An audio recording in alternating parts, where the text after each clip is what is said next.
ഒരൊറ്റ ഒരു നോമ്പിന്റെ പ്രതിഫലം ഒരു ദിവസത്തിൽ നമ്മൾ ആസ്വദിച്ച സുഖത്തിന്റെ ഒരു ദിവസം നമ്മൾ ഈ ദുനിയാവിൽ അനുഭവിച്ച അല്ലാഹുവിന്റെ സുഖങ്ങൾക്ക് നന്ദിയായിട്ട് നമ്മുടെ കൊല്ലം നമ്മുടെ ആയുസ്സുകാലം മുഴുവനും ചെയ്ത ഇബാദത്ത് മതിയാകൂല. എത്രയോ അനുഗ്രഹങ്ങളാണ് നമ്മൾ ശ്വസിക്കുന്നത്. അല്ലാഹു സുബ്ഹാനഹു വ തആല ചെയ്ത നിഅമത്തുകളാണ് നമ്മളുടെ ജീവിതം. നമ്മുടെ ജീവിതത്തിന്റെ ഓരോ സെക്കൻഡുകളിൽ നമ്മളെല്ലാം വിചാരിച്ചത് പൈസയും മുതലും സ്വത്തും ദുനിയാവും വലിയ വലിയ ബംഗ്ലാവുകളാണ് നമ്മുടെ ജീവിതത്തിൽ ഏറ്റവും വലിയ സുഖമാണെന്ന് നമ്മൾ കരുതിയിട്ടുണ്ടെങ്കിൽ നമ്മുടെ ജീവിതത്തിന്റെ ഏറ്റവും വലിയ അനുഗ്രഹം നമുക്ക് അല്ലാഹു ചെയ്ത അനുഗ്രഹം എന്താണ്? അല്ലാഹു തന്ന ആഫിയത്തല്ലേ. ആഫിയത്തില്ലാത്തവർക്ക് എന്ത് സുഖമുണ്ടായിട്ട് എന്ത് കാര്യം? ഒരു മഹാകവിയുടെ ഒരു സാഹിത്യകാരന്റെ ചരിത്രത്തിൽ വായിച്ചു. അദ്ദേഹം ഇതാ തന്റെ വീട്ടിന്റെ മുറ്റത്തിരിക്കുന്നുണ്ട്. ഇതാ തന്നെ ഇങ്ങനെ സങ്കടത്തോടെ ഇരിക്കുമ്പോൾ അതാ അവിടെ പോകുന്ന ഒരു കവികാരൻ ഒരു പാട്ടുകാരൻ ഇങ്ങനെ പാടിക്കൊണ്ട് പോവുകയാണ്. എന്തിനാണ് നിങ്ങൾ ഇത്രയും സുഖങ്ങൾ ഉണ്ടായിട്ട് നല്ല ആർഭാട സുന്ദരമായ വീടുണ്ടായിട്ട് വീടിന്റെ കോരായി എന്നിട്ട് നിങ്ങൾ ഇങ്ങനെ സമയം കളയുന്നത് എന്തിനാണ്? അങ്ങനെ അദ്ദേഹത്തിനോട് പോയി ചോദിക്കുമ്പോൾ അദ്ദേഹം പറയുന്നു, എന്റെ വീട് എങ്ങനെയുള്ളതാണ് ഇന്ന് വരെ ഞാൻ കണ്ടിട്ടില്ല. എന്റെ വീടിന്റെ സുഖങ്ങൾ ഞാൻ ഇതുവരെ കണ്ടിട്ടില്ല. ഞാൻ വലിയ ബംഗ്ലാവുകൾ മക്കളെല്ലാം കൂടി ഉണ്ടാക്കിയതാണ്. പക്ഷെ എന്റെ കണ്ണിന് കാഴ്ചയില്ല. എന്റെ വീട് നിനക്ക് ഒരു പ്രാവശ്യം പോകുമ്പോൾ ഇവിടെ ഇങ്ങനെ പാസ് ചെയ്യുമ്പോൾ എന്റെ വീടിന്റെ ഈ മനോഹരമായ ബോഡിയും അതിന്റെ സൗന്ദര്യവും കണ്ടിട്ട് നീ ആസ്വദിച്ചതുപോലെ ഞാൻ കൊല്ലങ്ങളോളമായി ഇതിന്റെ ഉള്ളിൽ താമസിക്കുന്നു. പക്ഷെ എന്റെ വീടിന്റെ പൈപ്പ് എങ്ങനെയുള്ളതാണെന്ന് അറിയില്ല. എന്റെ വീടിന്റെ POP സിസ്റ്റം എന്താണെന്ന് എനിക്കറിയില്ല. എന്റെ വീടിന്റെ യാതൊരു സൗകര്യങ്ങളും ഞാൻ കണ്ടിട്ടില്ല എന്ന് അദ്ദേഹം പറയുമ്പോൾ ആ മനുഷ്യനോട് ചോദിക്കുന്നു, എന്നാ നിന്റെ കോടിക്കണക്കിന് വിലയുള്ള വീടാണോ വലുത്? എന്റെ രണ്ട് കണ്ണിനല്ലാഹു നല്ല കാഴ്ച തന്നില്ലേ, ഇതാണോ വലുത്? ആ മഹാകവിയോട് അദ്ദേഹം ആ കോടാനക്കോടി പണമുള്ള ആ മനുഷ്യൻ പറയുകയാണ്, എന്റെ എല്ലാ സ്വത്തുകളും നിനക്ക് തന്നേക്കാം. എന്റെ വീട് നീ കൊണ്ടുപോയിക്കോ, എന്റെ എസ്റ്റേറ്റുകൾ നീ കൊണ്ടുപോയിക്കോ. നിന്റെ രണ്ട് കണ്ണിലേക്ക് തരുമോ? ആ സമയത്ത് പറയുന്നില്ല, എന്റെ കണ്ണ് തരാൻ തയ്യാറില്ല. പിന്നെന്തിനാണ് നീ എന്നെ കോടീശ്വരനും നീ മിസ്കീനുമാണെന്ന നിലക്കല്ലേ നീ പാട്ടുപാടിയിട്ട് എന്റെ അടുക്കലേക്ക് വന്നത്? എന്നോട് സഹായം ചോദിക്കാനല്ലേ വന്നത് എന്ന് അദ്ദേഹം പറയുമ്പോൾ പിന്നെ അദ്ദേഹത്തിനോട് പറഞ്ഞു, നിന്നേക്കാളും വലിയ നിഅമത്തുകാരൻ ഞാനാണ്, നിന്നേക്കാളും വലിയ ഐശ്വര്യക്കാരൻ ഞാനാണ്. ഇങ്ങനെ നമുക്ക് ചിന്തിക്കാൻ കഴിഞ്ഞാൽ അല്ലാഹു ചെയ്ത നിഅമത്തുകൾ എത്രയാണ്!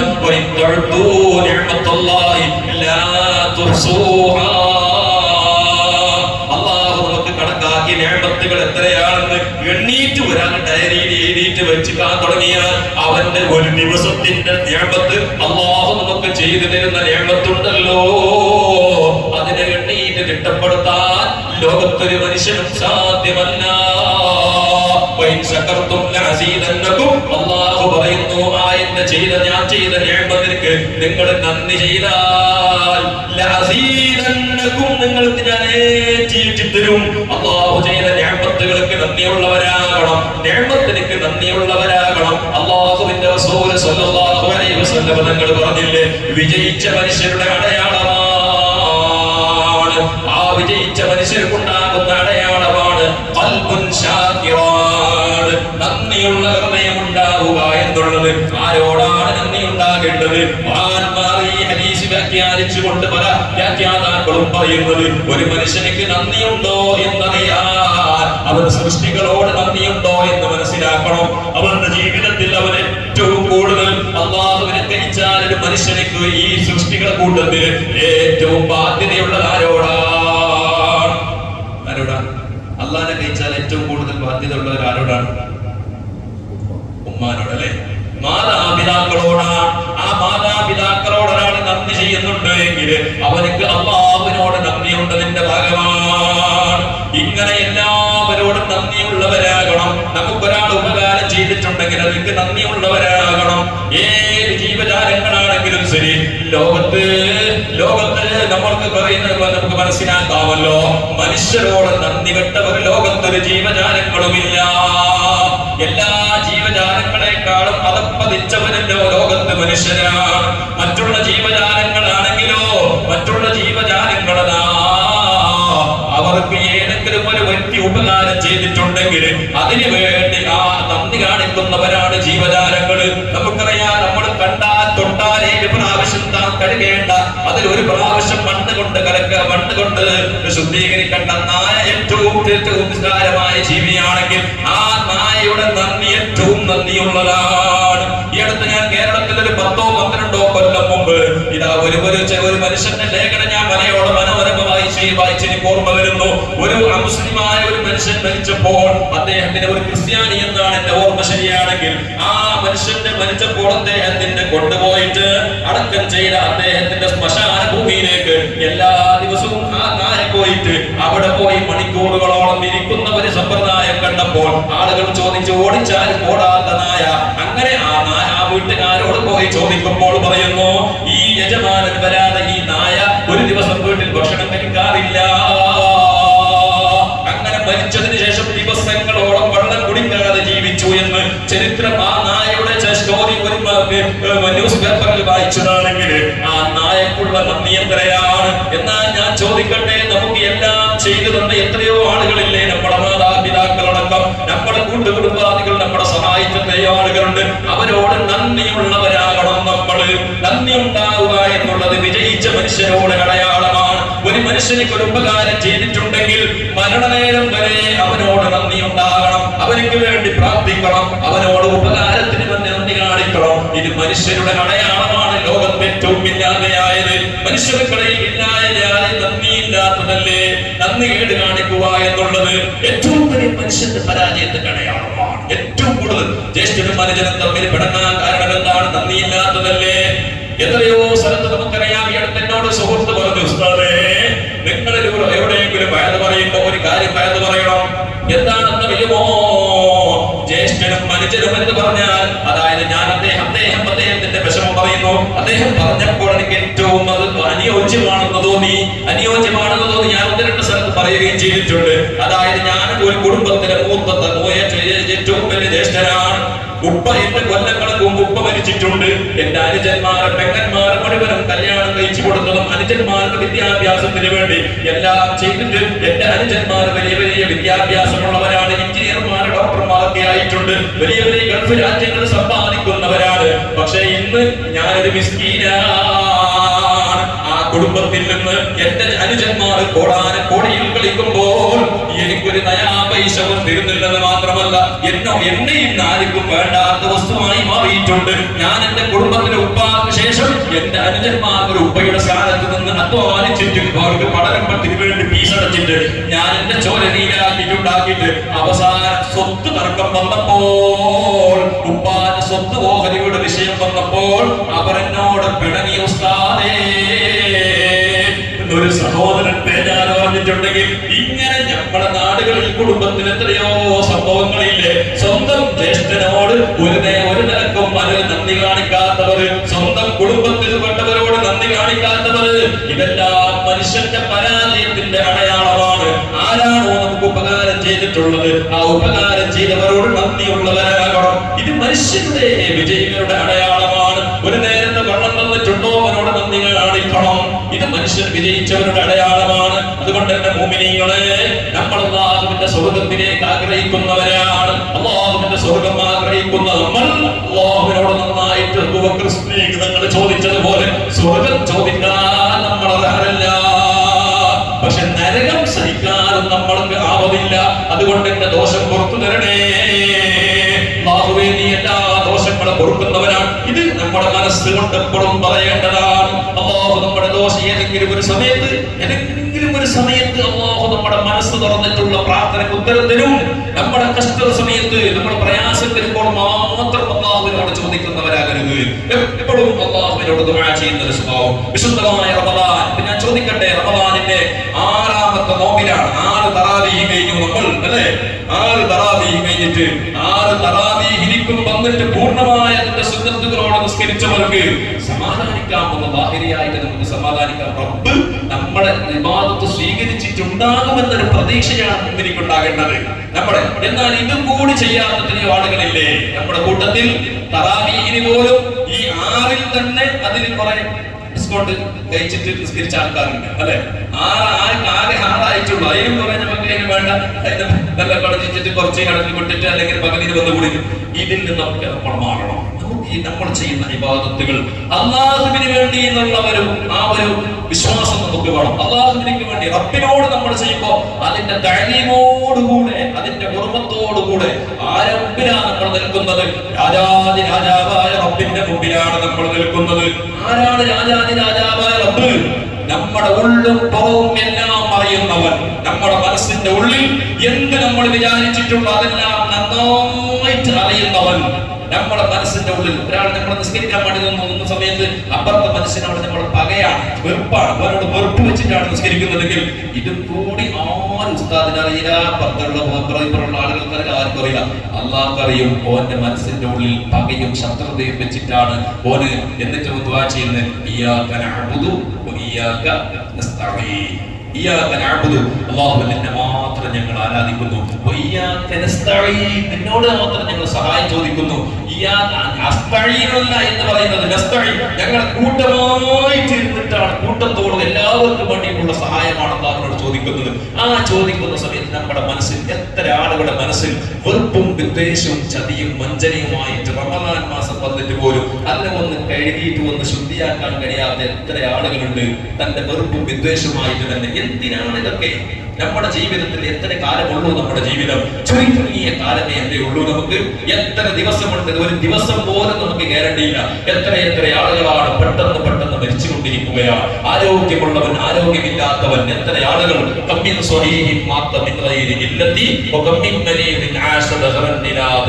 മഹാകവി പാടിയത് അങ്ങനെയാണ്. എത്രയോ രോഗികളായിട്ട് കിടന്ന ആളുകൾ ഇന്ന് മരിക്കും, നാളെ മരിക്കും കാത്തോണ്ടിരുന്നോണ്ട് കൊല്ലങ്ങളോളം ബാക്കി. അങ്ങനത്തെ ആളുകൾ നമ്മുടെ നാട്ടിലില്ലേ, നമ്മുടെ കുടുംബത്തിലില്ലേ? എത്ര കൊല്ലായി കിടത്തത്തിലായിട്ട് ആളുകൾ എല്ലാ രോഗികളെല്ലാം പോയിട്ട് രോഗ സന്ദർശനം നടത്തിയിട്ട് നിർത്തി. പിന്നെ ഓനുണ്ടോ ഇല്ലെന്ന് അറിയില്ല. ഇനിയിപ്പോ കുറെ കൊല്ലം കഴിഞ്ഞ് മരിച്ചിട്ടാണ് ഓരുണ്ട്. അങ്ങനെ ജനങ്ങൾ മറന്നുപോയ രോഗികൾ.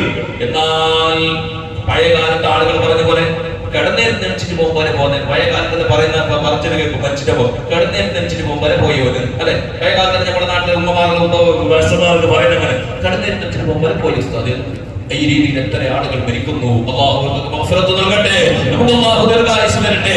എപ്പോൾ മരിക്കുകയാണെങ്കിൽ നമുക്ക് ഖാലിസായ നിലക്ക് ഒന്നും നമ്മുടെ ഇബാദത്ത് കൂടുതലില്ലെങ്കിലും നമുക്ക് ഇത്ര ഉണ്ടായാൽ മതി. നമുക്ക് നാട്ടിലൂടെ എല്ലാവരും നമ്മൾ മരിച്ചാൽ എല്ലാവരും നമ്മൾ നല്ലത് പറയണം.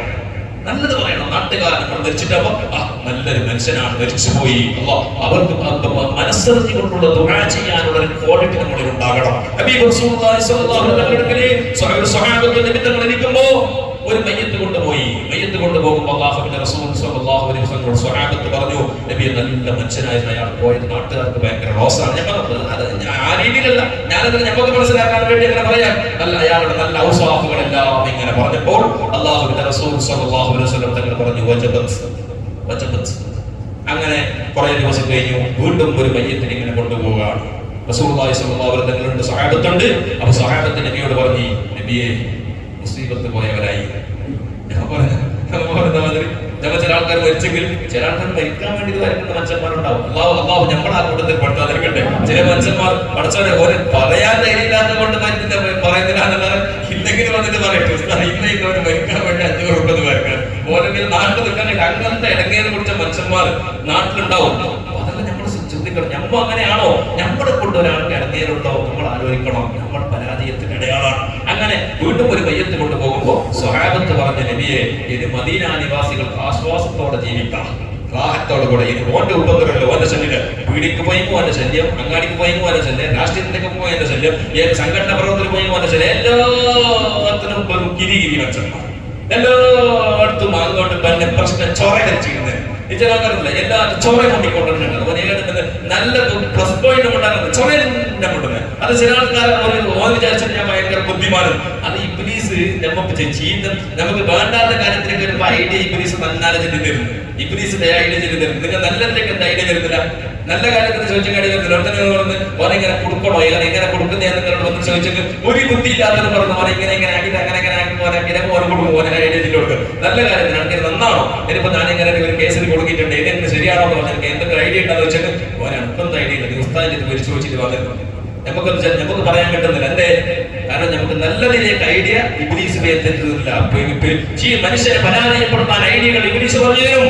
അങ്ങനെ നിങ്ങൾ ചീത്തയായ സുബയെ അദ്ദേഹത്തിന്റെ ഗുണങ്ങൾ പറഞ്ഞപ്പോൾ അല്ലാഹുവിന്റെ റസൂൽ സ്വല്ലല്ലാഹു അലൈഹി വസല്ലം പറഞ്ഞു വജബത്ത്. അപ്പോൾ നബിയെ അന്നും പറഞ്ഞു വജബത്ത്, ഇന്നും പറഞ്ഞു വജബത്ത്. എന്താണ് വജബത്ത്? അല്ലാഹുവിന്റെ റസൂൽ എന്താ പറഞ്ഞു സ്വല്ലല്ലാഹു അലൈഹി വസല്ലം? അന്ന് ആ മയ്യത്തിനെ പറ്റിയിട്ട് ആളുകൾ പറഞ്ഞത് അയാൾ നല്ല മനുഷ്യനായിരുന്നു, നാട്ടുകാർക്ക് ഉപകാരിയായിരുന്നു, അയാൾ സ്വർഗ്ഗത്തിൽ പോകുന്ന മനുഷ്യനാണ്, അയാൾ മരിച്ചത് നാട്ടുകാർക്കെല്ലാം ഭയങ്കര റോസാണെന്നൊക്കെ പറഞ്ഞപ്പോ അയാൾ നിങ്ങൾ ഭൂമിയിലുള്ള സാക്ഷികളാണ്, അയാൾക്ക് സ്വർഗം നിർബന്ധമായി. ഇന്ന് പറഞ്ഞത് അയാൾ ചീത്ത മനുഷ്യനാണ്, ഇടങ്ങേറാക്കുന്നതാണ്, മാട്ടമന്ത്രാക്കിയിട്ട് ഉപദ്രാക്കുന്ന ആളാണ്, ഇങ്ങനെ മനുഷ്യന്മാരെ വേദനിപ്പിക്കുന്ന കണ്ണിനിയിലാക്കുന്നവരാണ് എന്ന് പറഞ്ഞപ്പോൾ റസൂൽ പറഞ്ഞ ആൾക്ക് നരകം നിർബന്ധമായി. അപ്പൊ ഭൂമിയിൽ നമ്മളെ പറ്റി നല്ലത് പറയുന്ന ഒരവസ്ഥ ഉണ്ടാകണം. എപ്പോഴും നമ്മൾ ആലോചിക്കണം, നമ്മളെ പറ്റി ആളുകൾ 10 ആളുകൾ നല്ലതാണോ പറയുന്നത്, നമ്മൾക്ക് ലയനത്തിടുകയാണോ ചെയ്യുന്നത്?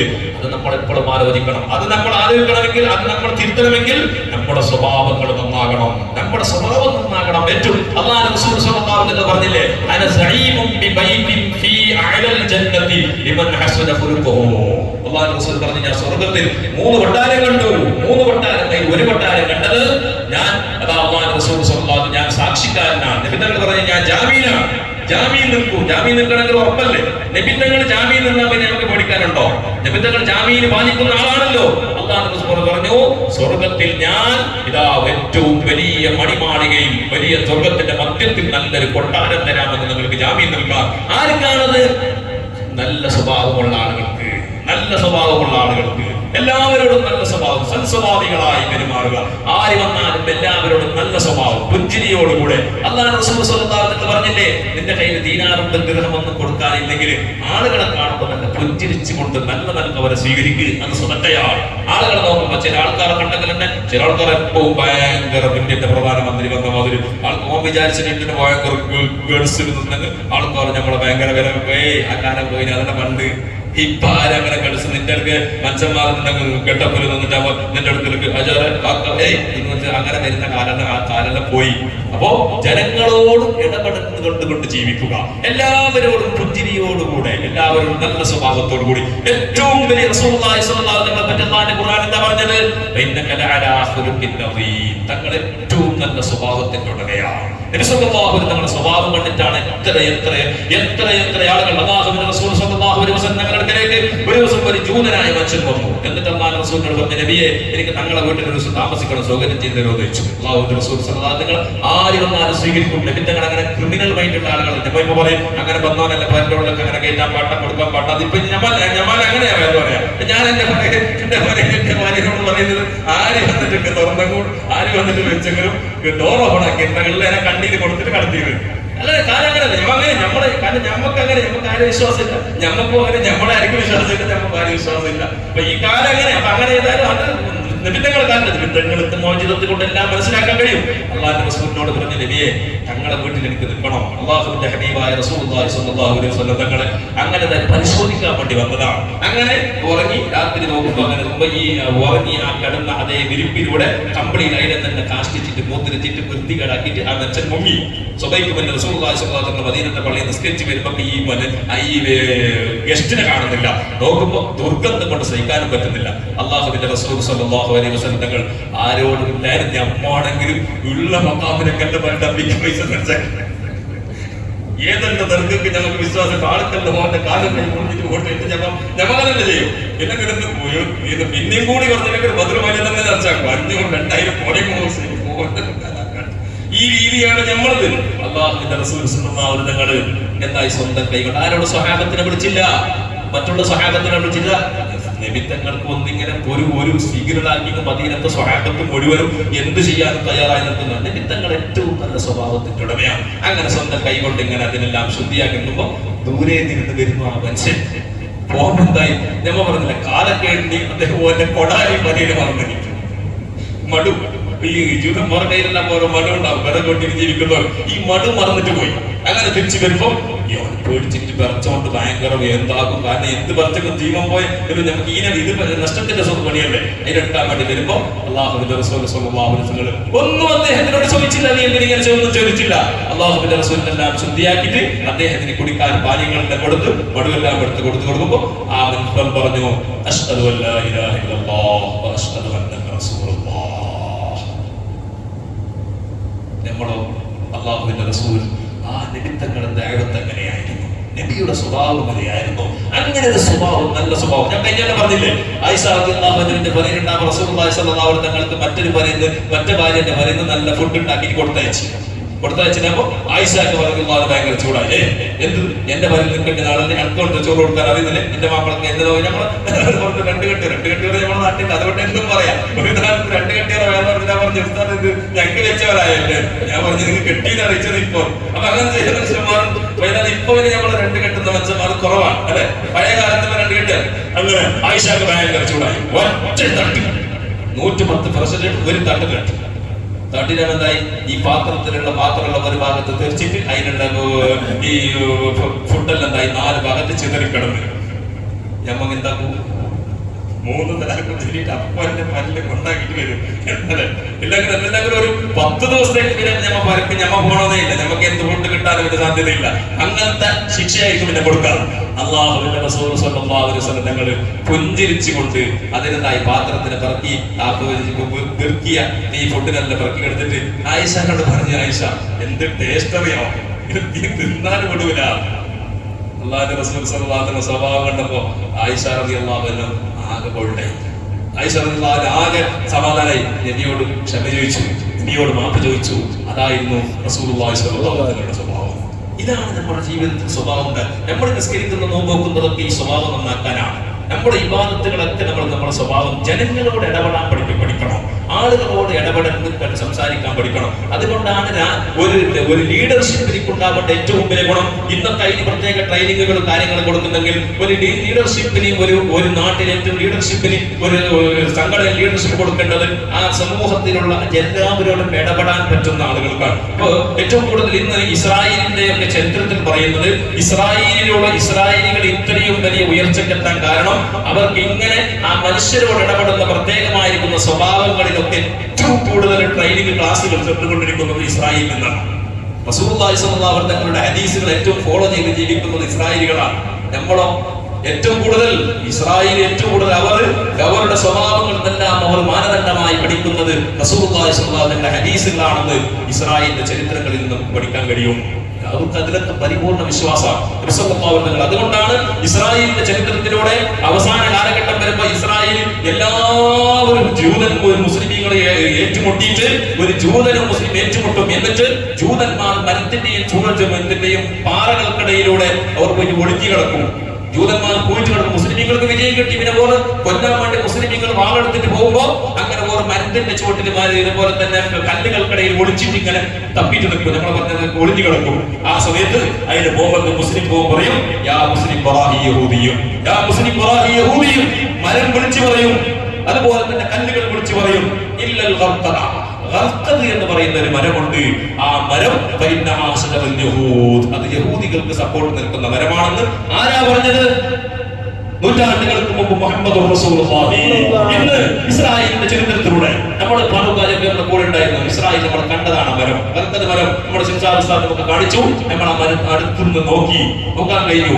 ഇസ്രായേലിന്റെ ബൗണ്ടറിക്ക് ചുറ്റും ഈ ഖർഖദ് മരത്തിന് നട്ടിട്ട് കോടാനക്കോടി ഡോളർ, 1-2 റുപ്യല്ല, കോടാനക്കോടി ഡോളർ ചെലവാക്കിയിട്ട് ഇസ്രായേലിന്റെ രാജ്യത്തിന്റെ ചുറ്റും നട്ടു വളർത്തിട്ട് ഓർക്ക് ഭദ്രകോട്ടയാക്കി വെച്ചിട്ട് എന്തിന് ഓർ വിചാരിച്ചത്? ഇനി ഞങ്ങളുടെ മരമല്ലേ, ഞങ്ങൾക്ക് സപ്പോർട്ട് നിൽക്കുമല്ലോ, നമുക്ക് അതിന് സമാധാനിക്കാം. അല്ലാഹു സുബ്ഹാനഹു വ തആല മരത്തിനെ ഹലാക്കാക്കാൻ അല്ലാഹു ഒരു സെക്കൻഡ് പോലെ. അപ്പൊ ഇതിൽ നിന്നൊരു പോയിന്റ് നമ്മൾ മനസ്സിലാക്കേണ്ടത്, റസൂലുള്ളാഹി സ്വല്ലല്ലാഹു അലൈഹി വസല്ലം ഹദീസിൽ നമ്മളെക്കാൾ 100 ഇരട്ടി വിശ്വാസം നമുക്കുണ്ട്. നമ്മൾ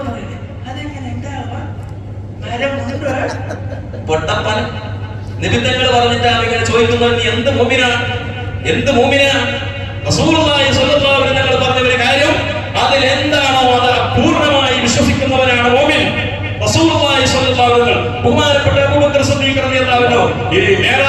റസൂലുള്ളാഹി തങ്ങൾ വന്നപ്പോ മക്കത്ത് വന്നിട്ട് റസൂലുള്ളാഹി തങ്ങൾ ആദ്യം വന്നിട്ട് പറഞ്ഞു, ഞാൻ മേറാജിന് പോയി, ഞാൻ ബൈത്തുൽ മുഖദ്ദസിലേക്ക് പോയിട്ട് 7 ആകാശം പിടിച്ച് കടന്നിട്ട് ഞാൻ ഇതെല്ലാം കണ്ടിട്ട് വന്നതാണെന്ന് പറഞ്ഞു. മക്കത്ത് അബൂജഹലും ഔതുബത്തും ശൈബത്തും കുഫാരികൾ തമാശാക്കി എന്തിന് ഫ്ലൈറ്റ് ഇല്ല, ഞങ്ങളുടെ ഇന്നത്തെ പോലെ ഞങ്ങളുടെ കൂട്ടത്തിലുള്ള കുറെ മനുഷ്യന്മാരുള്ള പോലെ അതെങ്ങനെ പോലെ അതെങ്ങനെ ഇങ്ങനെ ചോദിക്കാൻ പറഞ്ഞു. അബൂബക്കർ സിദ്ദീഖിനോട് പോയിട്ട് പറഞ്ഞു, നീ ഭയങ്കര ആദരിക്കുന്ന പ്രവാചകനില്ലേ മുഹമ്മദില്ലേ, ആ മുഹമ്മദ് നബി പറയുന്ന പൊട്ടത്തിന് എന്തെന്നറിയോ?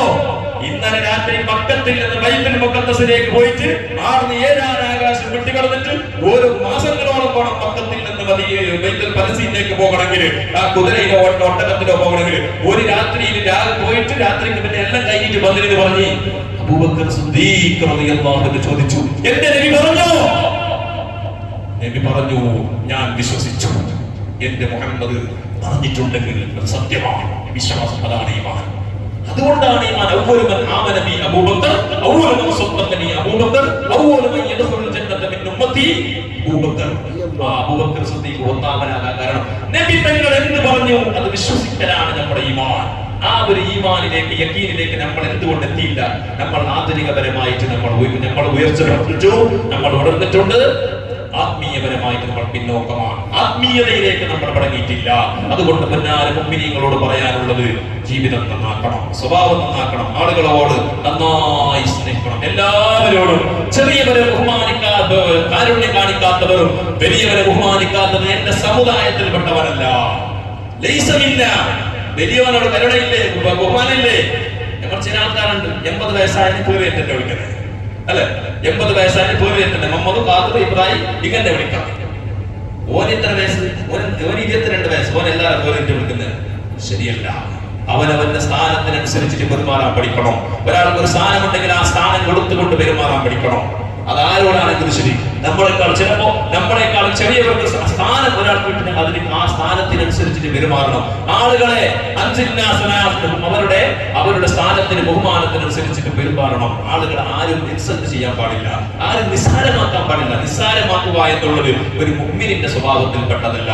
അതുകൊണ്ട് മുഅ്മിനീങ്ങളെ, അല്ലാഹുവിലേക്ക് നമ്മൾ മടങ്ങേണ്ടവരാണ്. നമ്മുടെ ജീവിതത്തിൽ നമ്മൾ നമ്മുടെ സ്വഭാവം നന്നാക്കിയാൽ നമ്മുടെ ആളുകൾ നമ്മോട് കൂടെ ഉണ്ടാകും. നമുക്ക് ദുആ ചെയ്യാൻ ആളുകൾ ഉണ്ടാകും. നമ്മളെ കൊണ്ട് നാട്ടുകാർക്ക് ഒരു അനുഗ്രഹമായിരിക്കും. ആളുകളെ വെറുപ്പിക്കുക എന്നുള്ളത് എപ്പോഴും നമുക്ക് ലയനത്തുണ്ടാവുക, ജനങ്ങളെ ശാപം വാങ്ങുക എന്നുള്ളത് എപ്പോഴും നമുക്ക് പരാജയമാണ്. ഈ ജനങ്ങളെ ശാപം കിട്ടുന്നതിന്റെ അടയാളമാണ് ഇതെല്ലാം നമ്മുടെ ദുസ്വഭാവങ്ങളൊക്കെ. ഇതുകൊണ്ട് കാര്യങ്ങൾ ശ്രദ്ധിക്കണം. കാരുണ്യം, അല്ലാഹുവിന്റെ കാരുണ്യത്തിന് വലുപ്പം ചില കാര്യങ്ങൾ, ചെറിയൊരു സംഭവം പറഞ്ഞുകൊണ്ട് ഞാൻ അവസാനിപ്പിക്കുന്നു. അല്ലാഹുവിന്റെ കാരുണ്യം വലിയ കാരുണ്യമാണ്. റഹ്മാനായ റബ്ബിനോട് നമ്മൾ നന്നായി ചോദിക്കണം. 6 ദിവസമായി 4 ദിവസമേ ഉള്ളൂ അല്ലാഹുവിന്റെ കാലം, പിന്നെ ചോദിക്കാൻ പാടില്ല എന്നതിന്റെ അർത്ഥം. പക്ഷെ ചോദിക്കാനുള്ള ഓഫർ ഡേ, ഇത് ഓഫർ ഡേ അല്ലേ? 10 ദിവസം ഓഫർ എന്ന് പറഞ്ഞാൽ ആ 10 ദിവസം തീരുന്നതിന് നമ്മൾ എത്തൂലേ? 10ാമത്തെ ദിവസം 10-ാം തീയതി 12 മണിക്ക് ഓഫർ തീർന്നു എന്ന് പറഞ്ഞാൽ അന്ന് നമ്മൾ പോയിട്ട് അതിന്റെ ഇടയിൽ നമ്മൾ പോയിട്ട് ഓഫർ പർച്ചേസ് ആക്കും, അല്ലെ? നമ്മൾ എന്തെങ്കിലും ഒന്ന് ഷോപ്പിൽ പോയിട്ട് ഒന്നുമില്ലെങ്കിൽ പുത്തൂരിൽ പാതി പൈസ കിട്ടും എന്ന് പറഞ്ഞിട്ടൊരു സാധനം ഉണ്ട്. എല്ലാ വസ്തുക്കളും പകുതി പൈസ കിട്ടും എന്ന് പറഞ്ഞാൽ ഞമ്മ പോകൂലേ? പൈസ വാങ്ങാൻ ആഗ്രഹമില്ലാത്തവർ പോയിട്ട് നോക്കും. എനിക്കൊരു സ്വഭാവമുണ്ട്, എന്റെ ഒരു സ്വഭാവം വീക്ക്നെസ് ആണോ എന്നത് നല്ലതാണെന്ന് പറയുന്നത്. ഓഫറിന്റെ ഷോപ്പിലേക്ക് പോയിട്ടേക്ക് ഒരു സമാധാനമില്ല. അത് ചിലപ്പോ ഒരു ദിവസം എന്തായി, മനുഷ്യൻ തോക്കുന്ന നോക്കണം. അങ്ങനെ എന്തായി, ഒരു സൂപ്പർ മാർക്കറ്റിൽ പോയി 3 kg ടൊമാറ്റോക്ക് 100 രൂപ, 100 രൂപ എടുത്തു. അങ്ങനെ അപ്പുറം പോയിട്ട് പറമ്പനുണ്ട് കൂടിയിൽ പോയിട്ട് എപ്പോഴും നോക്കുമ്പോൾ 30 രൂപ, 90 രൂപ, 10 രൂപ പോയി. അപ്പൊ ഇങ്ങനെ നമ്മൾ എന്താക്കണം? ടാലി ആക്കണം. ബുദ്ധി അനുസരിച്ച് എല്ലാ ഓഫർ എന്ന് പറയുമ്പോൾ ഓഫർ എന്ന് പറഞ്ഞാൽ കൊടുത്തിട്ട് വേണ്ട. ഉമർ റളിയല്ലാഹു മദീന താങ്ങാനിൽ പോകുമ്പോൾ ഒരുത്തനോട് വരുന്നത് ഭയങ്കര ചർച്ചയാക്കുന്നത്. ഇത്ര വലിയ കൊടുത്തിക്കാണ്ട് ഭയങ്കര നാട്ടിന് ധർമ്മം കൊടുക്കുന്ന ആള്, ഭയങ്കര സദഖ കൊടുക്കുന്ന ആള്, ഇങ്ങനെ ഒരു ദീനാറിന് വേണ്ടി ഇങ്ങനെ ചർച്ചയാക്കുന്നതാണ്. ഉമർ ചോദിച്ചു, എന്തേ കൊടുത്തിട്ട് എന്തിനെ ചർച്ചയാക്കുന്നത്? നിങ്ങൾ സ്റ്റാൻഡേർഡ് നോക്കണം. ഉമർ റളിയല്ലാഹു പറഞ്ഞു, ധർമ്മം കൊടുക്കുന്ന സദഖ കൊടുക്കാൻ എന്റെ ദീന്, ഇതെന്റെ ബുദ്ധി, ഇതെന്റെ ബുദ്ധിയാണ്. കാരണം ചർച്ചയാക്കുക എന്നുള്ളത് ഒരു കുറവല്ല.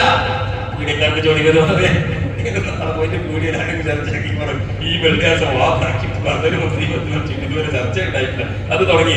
അപ്പൊ ചർച്ച ആക്കാന്ന് പറഞ്ഞാൽ എന്താക്കണം? സാധാരണ ഈ കടയിൽ എല്ലാതും ചിലതിന്റെ വസ്തുക്കളായിട്ട് നമുക്കറിയാമല്ലോ.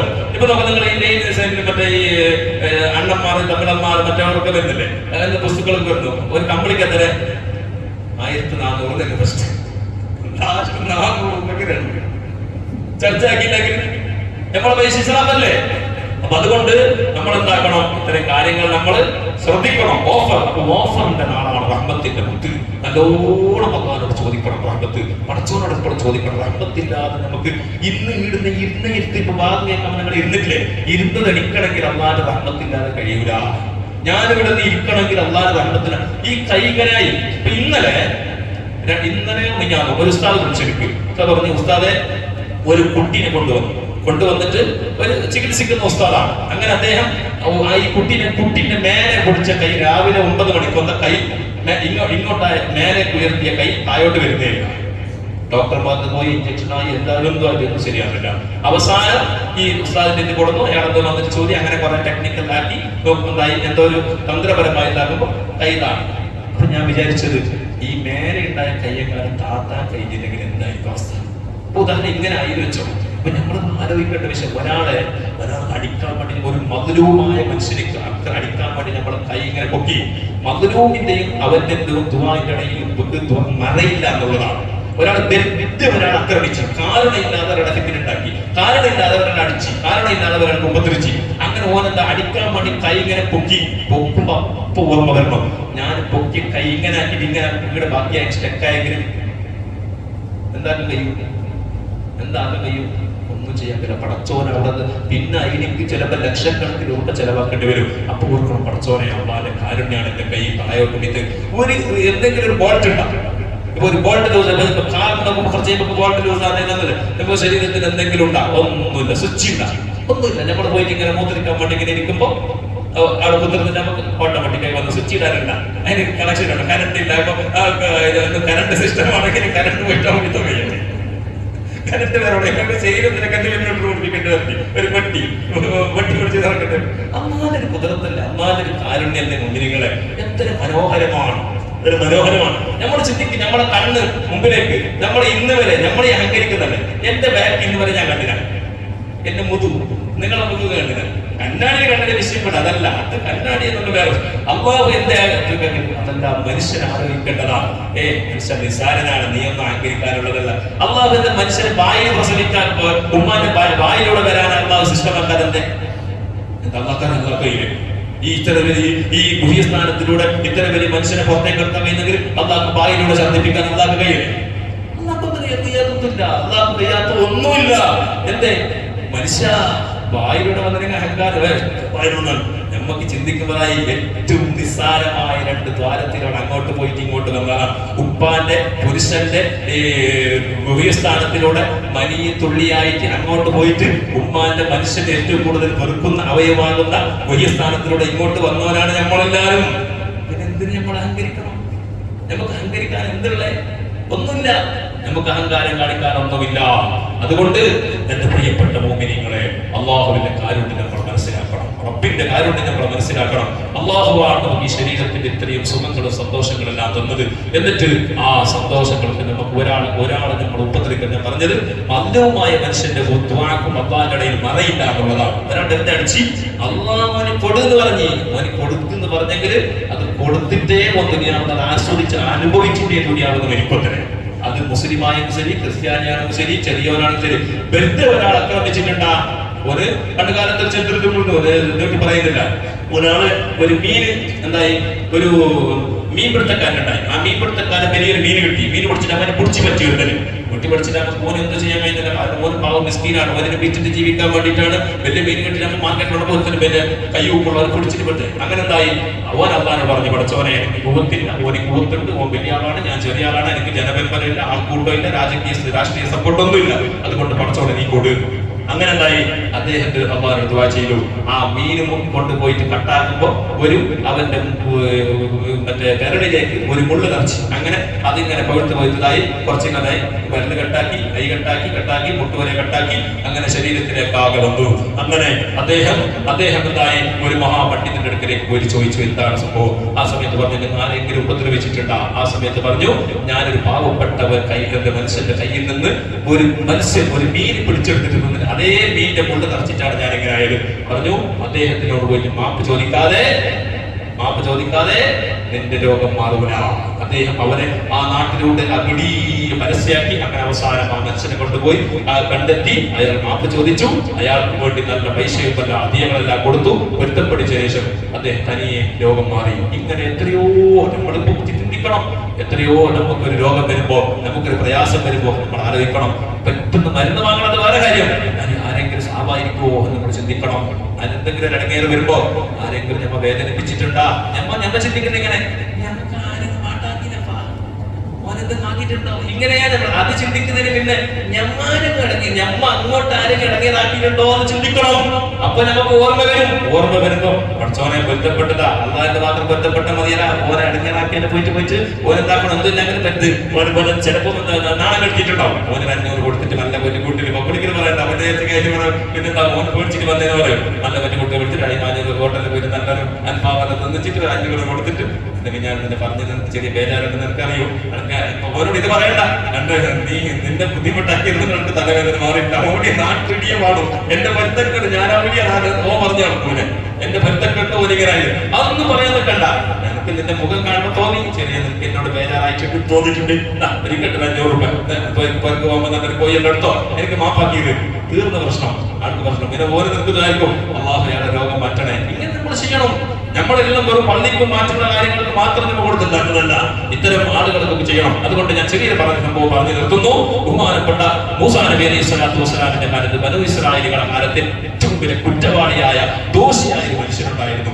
ആ മനുഷ്യന് നാട്ടുകാർക്ക് ഭയങ്കര ഇടങ്ങേറാണ്. അങ്ങനെ ആ മനുഷ്യന് ആ നാട്ടുകാരെല്ലാവരും വന്നിട്ട് മൂസാ നബി അലൈഹി സ്വലാമിനോട് പറഞ്ഞു, മൂസാ നബി ഇയാളെ കൊണ്ട് നമുക്ക് നിൽക്കാൻ കഴിയില്ല, ഇയാളെ നാട് കടത്തണോ എന്ന് പറഞ്ഞു. അങ്ങനെ അദ്ദേഹത്തിന് ഒരു നാട്ടിലേക്ക് നാട് കടത്തി. അങ്ങനെ ആടെ പോയിട്ട് മാറ്റി ഇടങ്ങേറി നിൽക്കുന്നേയില്ല. ചില മനുഷ്യന്മാർ അങ്ങനെ നാട് കടത്തിക്കും, പിന്നെ അപ്പം ആടെ പോയിട്ട് കിട്ടുന്ന അങ്ങനത്തെ ചങ്ങായിമാരുണ്ട്. ചില ആൾക്കാർ ഈ വാടക വീട്ടിലെങ്കിലും വരും. വാടക വീട്ടിലേക്ക് വന്നിട്ട് ചിലപ്പോ 10 കൊല്ലമായിട്ടുള്ളവർക്ക് ഈ ചങ്ങായിപ്പാടാണ്. ഇങ്ങനത്തെ മനുഷ്യന്മാർ നേരെ നിൽക്കാണ്. ഈ ഗാഞ്ചന്റെ ടീമല്ലേ എത്ര പെട്ടെന്ന് നിൽക്കാതെ ഏതോ നാട്ടിൽ നിന്ന് വന്നിട്ട് ഇവിടെ വന്നിട്ട് ഇന്ന് കൂടി ഇരുന്നിട്ട് നാളെ ടച്ച് ആയിട്ട് ഓർ ഗ്യാങ് ആയിട്ട് ഓർ ഗ്രൂപ്പ് ആയിട്ട് ഗ്രൂപ്പെല്ലായിട്ട്. അപ്പൊ ഇതിന്റെ നിങ്ങൾ പ്രത്യേകം ശ്രദ്ധിക്കണം. കഞ്ചാവിന്റെ ഒക്കെ ലോകം നമുക്കറിയാലോ, കേരളത്തിന്റെ കഥ. ഞാൻ പറയേണ്ടതൊന്നും ഞാൻ പറയേണ്ടത് എനിക്ക് നിങ്ങൾ പറഞ്ഞു തരുന്നത് എന്നെക്കാളും കൂടുതൽ വായിച്ച് ചിന്തിക്കേണ്ട വിഷയമാണ്. ഒരു 5 കൊല അദ്ദേഹത്തിന്റെ ന്യൂസിലൊക്കെ പറഞ്ഞത്, അദ്ദേഹം ഈ 25 കിലോമീറ്ററോളം സഞ്ചരിച്ചിട്ട് ഒരു മോന്റെ മസ്ക് പിരിഞ്ഞിട്ടാണ് ഇങ്ങനത്തെ കഞ്ചാവായിരിക്കും. അല്ലെ, നമ്മൾ ചിന്തിക്കണം. നമ്മളെ മക്കളൊക്കെ ഇങ്ങനത്തെ കൂട്ടുകെട്ടിലുണ്ടെങ്കിൽ എന്തായിരിക്കും അവസ്ഥ? ഞാൻ ഭയങ്കര പേടിയാണ്. ഞാൻ ചിന്തിക്കുന്ന ആരെ വിശ്വസിക്കും? ആരെ നമ്മുടെ റൂമിൽ എന്നിട്ട് പൊട്ടിട്ട് വിളിച്ചിട്ട് ഉസ്താദെ 2 മുണ്ടോ കൊണ്ട് ചെന്ന് എങ്ങനെ ധൈര്യത്തിൽ അപ്പുറത്തെ ചങ്ങായിനോട് പറഞ്ഞ് എന്റെ അടുത്ത് പ്രശ്നമില്ല, ഞാൻ ഈല തുറന്നെങ്കിൽ ഞാൻ മറ്റേ ഡോറ് തുറന്നു വെച്ചിട്ട് അതിലേക്ക് പറഞ്ഞു പോകും.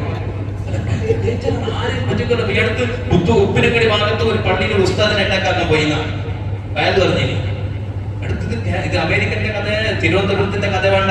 നമ്മുടെ ഉപ്പിനക്കടിയുടെ ഭാഗത്തുള്ള ഒരു പള്ളിയിൽ ഉസ്താദ് കഞ്ചാവ് സപ്ലൈക്കാരത്തിന്റെ വയൽ പറഞ്ഞപ്പോ പാലക്കാർ ഉസ്താദിനെ അറ്റാക്കാൻ പോയി. എങ്ങനെ? നമുക്ക് ഭാര്യ മക്കളില്ലേ, എങ്ങനെ ജീവിക്കും? ശരീരത്തിന്റെ കൂലി വിട്ട് ശരിയല്ല. പക്ഷെ നമ്മളെ കരുതിയിട്ട് കുറെ ആൾക്കാരില്ലേ? ചിന്തിക്കേണ്ട വിഷയമാണ്, ആലോചിക്കേണ്ട വിഷയം. ആൾക്കാർ ഇങ്ങനത്തെ ശരീരത്തിന്റെ കൂലി കിട്ടും. ശരീരത്തിന്റെ കൂലി കിട്ടണമെങ്കിൽ ഞമ്മ പോയിട്ട് അങ്ങോട്ട് തുള്ളണമെന്നില്ലല്ലോ. അതുകൊണ്ട് സഹോദരന്മാർ മനസ്സിലാക്കണം, നമ്മളെ മക്കൾ നമ്മൾ ചിന്തിച്ചിരിക്കാനുള്ള കഥയല്ല. നമ്മുടെ നാട്ടിൽ എത്രയോ മക്കൾ ഇതിൽ കുടുങ്ങിയിട്ടുണ്ട്. ഈ അടുത്ത് ഞാൻ കണ്ടിട്ടുണ്ട് ഒരു പെൻ, നിങ്ങൾ കണ്ടിട്ടുള്ളതല്ല, വാട്സപ്പിൽ കണ്ടതാണ്. ഒരു പെൻ, അതായത് ഒരു സ്ഥലത്ത് ഒരു കുറച്ച് സ്കൂൾ ക്യാമ്പസിന്റെ അടുത്ത് പിള്ളേർക്കല്ല പെന്ന് ഫ്രീ കൊടുക്കുന്നത്. ഞാൻ എന്റെ മക്കളോട് പറഞ്ഞിട്ടുണ്ട്, നിങ്ങളുടെ മക്കളോടൊന്ന് പറയണം. ബാധ്യത ഞാൻ എന്റെ മക്കളോട് അവർ ചെയ്യൂലേ, എന്റെ കടമ തീർത്താലോ. എന്റെ മക്കളോട് ഞാൻ പറഞ്ഞ ആരെന്ത് ഫ്രീ നമുക്ക് വാങ്ങാൻ പാടില്ല. സ്കൂളിൽ നിന്ന് മാസ്റ്റർമാരുടെ കെയറോപ്പിലൂടെ ടീച്ചർമാർ ചോക്ലേറ്റ് തന്നെ വാങ്ങിയിരുന്നോളി. കുട്ടികൾ വന്നിട്ട് എന്ത് ചോക്ലേറ്റ് തന്നെ അതിനെ കൊടുത്തിട്ട് ഞങ്ങൾക്ക് ഉമ്മ ഉമ്മാക്കോ ആർക്കും കുടിക്കാതെ തിന്നണ്ട.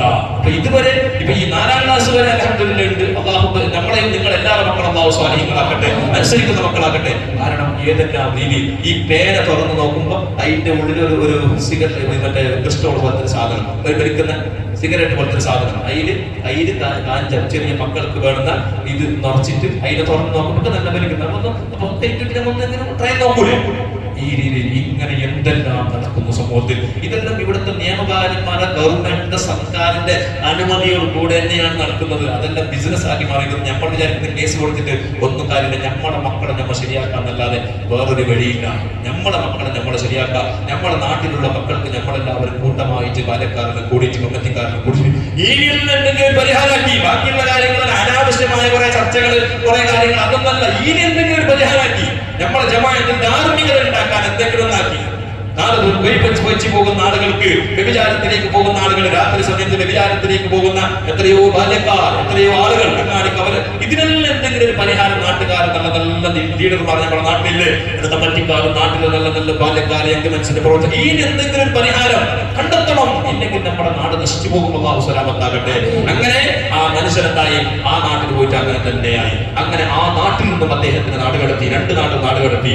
അങ്ങനെ വിജയമായ മരുഭൂമി ഒറ്റക്കായി ഇരുന്നു കൊണ്ട് അയാൾ ഇങ്ങനെ ജീവിതം തിരക്കുകയാണ്. ആ സമയത്താണ് അദ്ദേഹത്തിലേക്ക് മരണം ആസന്നമാകുന്നത്.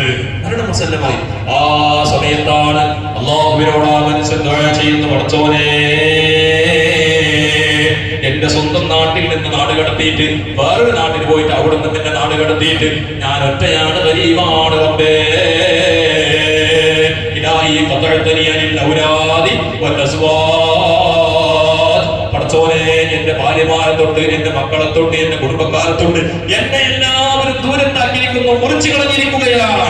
അതുകൊണ്ട് റബ്ബേ എന്നെ നീ വിട്ട് കളയരുത്, നീ മുറിച്ചു കളയരുത്, നിന്റെ കാരുണ്യം കൊണ്ട് എന്നെ രക്ഷപ്പെടുത്തണേ എന്നാ മനുഷ്യൻ ദുആ ചെയ്യുകയാണ്.